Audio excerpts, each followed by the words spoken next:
सो hello everyone, इस class में हम प्रैक्टिस करने जा रहे हैं classes, tenses, modals and WH family. So one by one start करते हैं। Guys, are you ready? Yes. तो मैं हिंदी बोलूँगा and you all will translate it in English, ठीक है, प्रैक्टिस के लिए। तो पहला सेंटेंस मेरा ये है कि किसी से अगर पूछना है हमें कि क्या तुम स्कूल जा रहे हो, तो कैसे पूछेंगे? क्या बोलेंगे? क्या तुम स्कूल जा रहे हो? Are you going to school? Are you going to school? क्या बोलेंगे? Are you going to school? दोबारा बोलो। Are you going to school? क्या तुम खेल रहे हो? Are you playing? Are you playing? अगर मुझे बोलना है कि क्या तुम नहीं खेल रहे हो तो are you not playing? Very good. क्या बोलेंगे? Are you not not playing. Playing? क्या बोलेंगे? Are you not playing? और ये इंट्रोगेटिव नेगेटिव सेंटेंस है क्योंकि इसमें क्वेश्चन पूछ रहे हैं और नेगेटिव भी आ रहा है, ठीक है। अगर मान लो कि तुम्हारा कोई दोस्त तुम्हारा वेट कर रहा है कहीं पर और तुम लेट पहुंचते हो, तो तुम एक कंफर्म करोगे कि क्या तुम मेरा वेट कर रहे थे। Are you waiting for me? देखो, ध्यान से समझना है, मैंने बोला क्या तुम मेरा वेट कर रहे थे। Very good. क्या बोलेंगे? वर यू वेटिंग फॉर मी? क्योंकि पास्ट का सेंटेंस है ना, पास्ट कॉन्टिन्यूस को जो भी काम हो रहा था नहीं हो रहा था उसके लिए हम वॉज वर लगाते हैं और आईएनजी के साथ। तो सेंटेंस मेरा जैसे कि था कि क्या तुम मेरा वेट कर रहे थे, तो क्या होगा? वर यू वेटिंग फॉर मी। अगर वो तुम्हारा दोस्त रिप्लाई करता है कि हाँ मैं तुम्हारा वेट कर रहा था, कैसे बोलोगे? Yes, I was wait you. Very I was waiting you. I was waiting for you. क्या बोलेंगे? I was waiting for you, ठीक है। क्या बोलेंगे इनको? I was waiting for you. Very good. क्या बोलेंगे? Yes, I was waiting for you. Alright, ठीक है। तो ये सिंपल सेंटेंस है। अगर मुझे ये बोलना है फ्यूचर में कि मैं तुम्हारा वेट करूंगा, तो आई विल वेट यू। तो बोलो, क्या बोलेंगे? I will wait for you. अब ये फ्यूचर का सेंटेंस है तो सिंपल इसमें विल लगेगा, I will wait for you, ठीक है। तो अब हम बात करते हैं हैव का यूज़ कहाँ करते हैं, कौन बताएगा? ओके, आप बताओ। हैज़ का रूल सिंगुलर पर्सन के लिए होता है और हैव का रूल प्लूरल पर्सन के लिए। अच्छा, और यूज़ कहाँ पे करेंगे? एग्जाम्पल बोल के बताओ। परफेक्ट टेंस में करेंगे use। Perfect Present perfect। Example have का। मैंने काम कर लिया। मैंने काम कर लिया है। Very good. English? I have done. I have done my work. मतलब कोई भी काम हमने अगर प्रेजेंट में पूरा कर लिया है तो उसको बताने के लिए हम हैव का यूज़ करते हैं और वर्ब की थर्ड फॉर्म लगती है। जैसे कि उन्होंने एग्जांपल दिया कि मैंने अपना काम कर लिया है, तो I have done my work. कोई भी काम हमने प्रेजेंट में पूरा कर लिया तो हैव लगा के बोलेंगे। अब मान लो कि ये लिख रहा है, ठीक है, अब लिख लिया इसने, तो ये बोलेगा ना कि मैंने लिख लिया है, तो कैसे बोलेगा इंग्लिश में? I have written. I have written simple है ना, राइट की थर्ड फॉर्म रिटन होती है। क्या बोलेंगे? I have written. I have written. Very good. I have written. मैंने खाना खा लिया है। I have breakfast. I have breakfast. Third form लगेगा। Eating the food. I have eaten food, ठीक है। I have eaten food. मैंने खाना नहीं खाया तो I have not eaten food. I have not eaten food. Okay. अगर मुझे बोलना है कि अंकुर ने खाना खा लिया तो अंकुर ने खाना खा लिया तो Ankur has eaten. Has eaten. Very good. अब क्योंकि ये अगर जैसे ये बात कर रहे हैं अंकुर के बारे में, थर्ड पर्सन सिंगुलर के बारे में, तो क्या लगाते हैं? हम हैज़ लगाते हैं। थर्ड पर्सन सिंगुलर के लिए हैज़ लगाते हैं। अंकुर हैज़ ईटन फूड। अगर मुझे अंकुर का नाम नहीं पता होता तो मैं ही करके बोलता कि ही हैज़ ईटन फूड। लड़की होती तो शी हैज़ ईटन फूड। तो इस तरीके से हम हैव का यूज़ करते हैं। अगर हैड का यूज़ कहाँ करते हैं?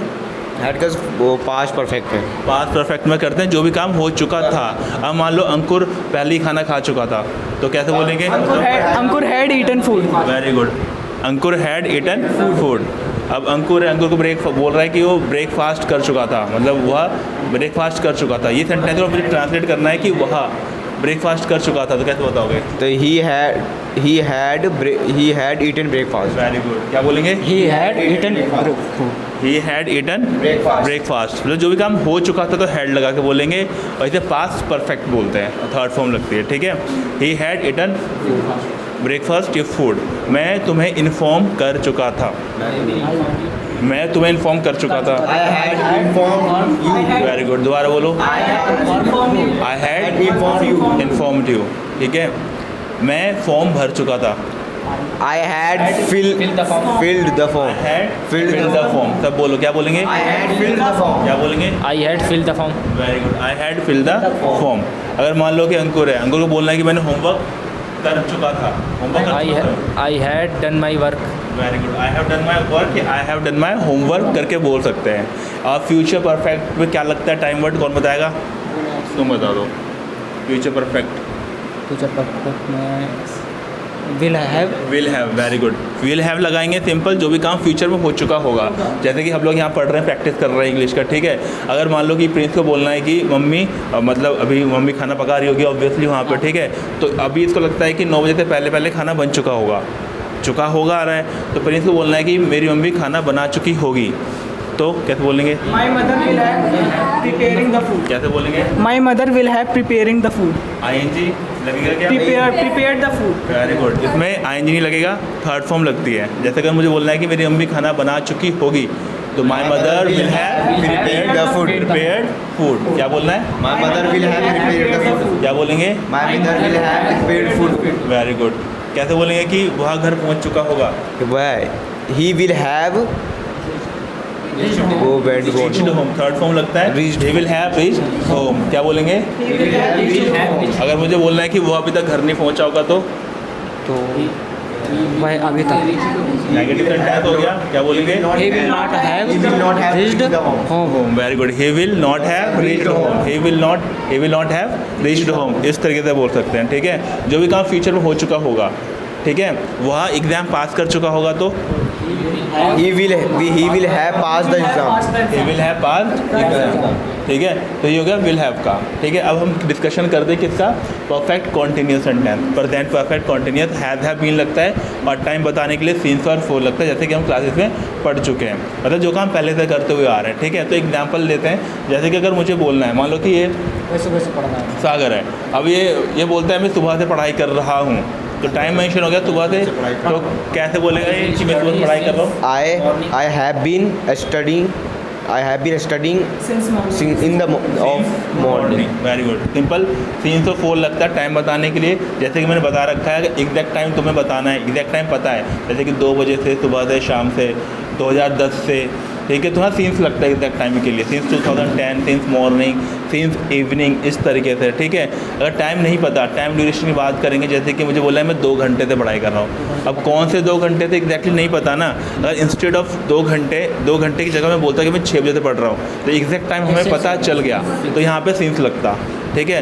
एग्जैक्ट टाइम पता नहीं है, तो टाइम ड्यूरेशन की बात कर रहे हैं, तो यहाँ पे क्या लगेगा? 4। 2 घंटे से 4 लगेगा, 2 साल से 2 ईयर्स लगेगा, ठीक है।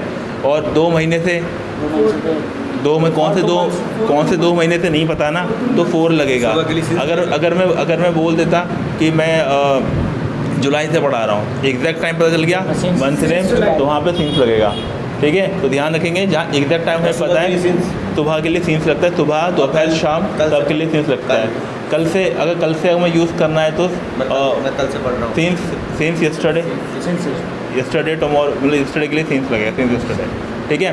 तो इस तरीके से हम याद कर सकते हैं, इसको समझ सकते हैं, ठीक है। और एग्जाम्पल लेकर समझते हैं इसका, जैसे कि अंकुर को बोलना है कि अंकुर बोलता है कि मैं 2 महीने से पढ़ाई कर रहा हूँ, तो अंकुर कैसे बोलेगा? I study since क्या बोलेंगे? I have been studying. मैंने क्या बोला? 2 महीने से पढ़ाई कर रहा हूँ। I have been studying for 2 months. I have been studying for 2 months. for 2 months। अब कौन से 2 महीने से नहीं पता ना, इसलिए 4 लगेगा। I have been studying for 2 months। अगर इसको मुझे नेगेटिव में बोलना है कि मैं 2 महीने से नहीं पढ़ा रहा हूँ, तो कैसे बोलेंगे? क्या बोलेंगे? 2 months। क्या बोलेंगे? I have not been studying for 2 2 months। months। I have not been studying for 2 months। इस तरीके से बोल सकते हैं। अगर मुझे बोलना है पास्ट परफेक्ट कॉन्टिन्यूस में, जो काम हो रहा था वो ख़त्म हो गया, जैसे कि मुझे बोलना है कि मैं 2 घंटे से पढ़ रहा था, ख़त्म हो I गया, had been studying for तो क्या बोलेंगे? 2 hours. क्या बोलेंगे? I had been study for 2 hours। I had been studying for 2 hours। रहा था मतलब काम ख़त्म हो गया, ठीक है। अगर यही चीज़ मुझे फ्यूचर में बोलना है, फ्यूचर परफेक्ट कॉन्टिन्यूस में, पढ़ रहा होगा, टाइम मेंशन होगा, विल हैव बीन। अगर मान लो कि मान लो तुम्हारा भाई है कोई भी, घर पे तुम बोलते हो कि वो तो शाम को 6 बजे से पढ़ाई कर रहा होगा, तो कैसे बोलोगे? My brother have been my brother will have been studying since 6 o'clock। Since 2 hours बोलोगे तो गलत हो जाएगा ना, 2 hours तो ड्यूरेशन में आ गया, तो 4 लगना चाहिए, तो हमने क्या मेंशन करा है 6 बजे से। तो क्या क्या बोलेंगे कि वो दोबारा बताओ। My brother will have been studying since 6 o'clock. My brother will have been studying since 6 o'clock। तो ऐसे सेंटेंस हमें बोल बोल के प्रैक्टिस करनी है जो भी हमारे डेली लाइफ में यूज़ होता है, ठीक है। ये तो था टेंसेस के ऊपर कुछ प्रैक्टिस। अब रैंडमली सेंटेंस बोलता हूँ, ठीक है। अगर मुझे किसी से पूछना है कि क्या तुम मुझे जानते हो, क्या बोलेंगे? जोर से बोलो। डू यू नो मी? क्या बोलेंगे? क्या बोलेंगे? हाँ मैं तुम्हें जानता हूँ। क्या बोलेंगे? मैं तुम्हें नहीं जानता। I don't know you. क्या बोलेंगे? तो मुझे कैसे जानते हो? How do you know me? बोलो। क्या बोलेंगे? ऑलराइट। तुम कौन हो? Who are you? क्या बोलेंगे? तुम यहाँ कैसे आते हो? How do you come here? क्या बोलेंगे? क्या बोलेंगे? क्या तुम इंग्लिश बोलते हो? आर नहीं लगेगा, नहीं। Do you speak English? Sentence किसी प्रेजेंट में क्वेश्चन पूछते हैं ना, ताती ती करके सेंटेंस लास्ट में आता है, तो डू से क्वेश्चन पूछते हैं। Do you speak English? क्या बोलना है? बोलो। हाँ मैं बोलता हूँ इंग्लिश। क्या बोलना है? मैं इंग्लिश नहीं बोलता। क्या बोलना है? सागर इंग्लिश बोलता है। सागर speaks English. क्या बोलेंगे? सागर speaks English. स्पीक्स एस और यस लगता है। जब भी हम कभी थर्ड पर्सन सिंगुलर की बात करते हैं, ही शी नेम इट, जैसे कि मैं तुमसे बात कर रहा हूँ इसके बारे में, सिंगुलर पर्सन है, सिंगुलर का मतलब एक होता है। ये जो भी काम करता है, मैं बोलता हूँ सागर पढ़ता है, तो सागर स्टडीज़ एस और यस लगता है, ठीक है। प्रिंस स्कूल जाता है, तो प्रिंस गोज, ई एस लगेगा, गोज टू स्कूल। जैसे कि मैंने बता रखा है एस और एस कहाँ लगाते हैं, ई एस कहाँ लगेगा? जिस शब्द के लास्ट में एस एस आता हो, एस एस, जैसे क्लास, CLA SS आता है, ठीक है, वहाँ आ गया। गो लास्ट में ओ आता है, GO गो, वहाँ ई एस लगेगा। SH फिश, FISH फिश होता है। TEACH टीच होता है, वहाँ पे ई एस लगेगा। एक्स आता है लास्ट में, फॉक्स फॉक्सेस हो जाता है, तो वहाँ पे क्या लगेगा? ई एस लगेगा। बाकी जगहों पे एस लगा दो, ठीक है। अगर जैसे मुझे बोलना है कि कमलेश स्कूल जाता है, तो कमलेश goes to school. क्या बोलेंगे? Very good. क्या बोलेंगे? Kamlesh goes to school. Ankur English बोलता है। अंकुर speak English. अंकुर Speaks English. क्या बोलना है?